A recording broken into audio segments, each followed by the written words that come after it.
चर्चा करेंगे अपने इस वीडियो में हम 8वें वेतन आयोग के बारे में। केंद्र स्तर पर जब हम केंद्रीय कैबिनेट की बात करें, वहाँ से ऐसे में इसकी घोषणा होना, एक तरीके से मंजूर किया जाना, और उसके बाद अब यहाँ पर जब हम राज्य स्तर पर बात करते हैं तो क्या ये राज्य स्तर पर लागू होगा? ऐसे में राज्य स्तर पर लागू होगा भी तो कब तक होगा? कई सारे स्टेट्स हैं जहाँ पर अगर हम बात करें 7वां वेतन आयोग, जो कि 2016 में ही आया था, जो अभी तक लागू ही नहीं हुआ है, तो ऐसे में क्या लाभ मिल पाएगा राज्य कर्मियों को? उन सभी के बारे में चर्चा करेंगे। कितना कुछ जो है बढ़ोतरी हो सकता है, एक रफ डेटा यहाँ पर हम लेकर के चलेंगे। वीडियो में लास्ट तक आप बने रहिएगा। सबसे पहले हम आपको बता दें कि ये बात बिल्कुल सही है कि सबसे पहले जो लाभ मिलने वाला है वो केंद्र स्तर पर जो कर्मचारी होंगे उन्हें लाभ मिलेगा। 1 जनवरी 2026 से 8वां वेतन आयोग के लागू होने की पूर्ण संभावना है। यहाँ पर अगर हम बात करें तो जब हम बात करते हैं आपके राज्य स्तर को लेकर के, तो कई सारे मैं कमेंट्स देख रहा था, वो देखने को मिल रहे थे कि भाई ग्रेड पे नहीं है, यहाँ पे बेसिक पे है, बेसिक पे पर नहीं मिलेगा, ग्रेड पर मिलेगा, और बहुत सारे कमेंट्स देखने को मिल रहे थे।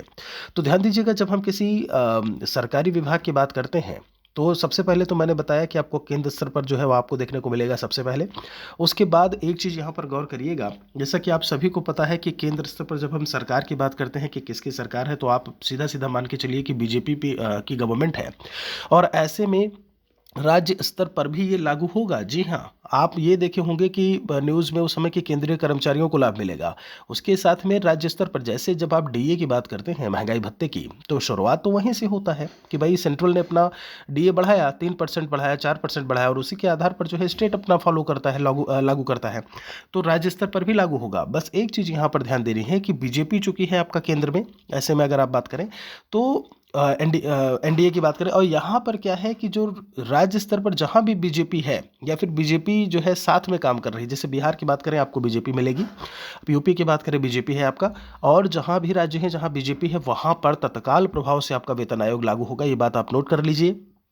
अगर हम बिहार की बात करते हैं तो कल ही अभी ट्वीट किया गया था, जब हम उप उप मुख्यमंत्री महोदय की बात करते हैं उनके द्वारा, कि 1 जनवरी 2026 से बढ़ी हुई सैलरी 8वें वेतन आयोग के हिसाब से यहाँ के कर्मचारियों को मिलेगी। तो आप इस चीज़ को समझिए यहाँ पर कि राज्य स्तर पर भी ये चीज़ें लागू होंगी। कुछ राज्य ऐसे हैं, जैसे अगर हम पंजाब की बात करें जहाँ पर आप अभी तक क्या था कि कांग्रेस की सरकार, फिर आप जो है की सरकार, तो वहाँ पर 2016 में जो 7वां वेतन आयोग आया था वो अभी तक लागू नहीं हुआ है। और वहीं अगर बात की जाए 2016 में जो आया था, तो राजस्थान, बिहार और झारखंड ने 2017 में लागू कर दिया था। इस बार बिहार 2026 में उसी समय लागू करेगा जब आएगा, क्योंकि यहाँ पर सरकार जो है वो केंद्र वाली के साथ मिली जुली सरकार है। तो इस चीज़ को आप समझ सकते हैं। अब यहाँ पर जब हम बात करते हैं कि आपका कितना कुछ सैलरी में इंक्रीमेंट हो सकता है, उसको लेकर के चर्चा की जाए, तो देखिए इस चीज़ को बहुत अच्छे से ध्यान में रखिएगा कि जब हम बात करते हैं आपके स्टार्टिंग में जो आपका 7वां वेतन आयोग जो ऐसे में रहा है 2016 में जो लागू हुआ था, तो जो डियरनेस अलाउंस जो आपका डीए होता है, कहीं ना कहीं वही जा कर के आप ये देखते हो कि वो आपका फिटमेंट फैक्टर के रूप में आपका बदल रहा है, या फिटमेंट फैक्टर आप यूँ समझिए कि जो बेसिक पे है एक तरीके से, जो मूल वेतन है उसमें जो बढ़ोतरी होती है, कितने गुना बढ़ोतरी होगी उसको लेकर के बात करता है।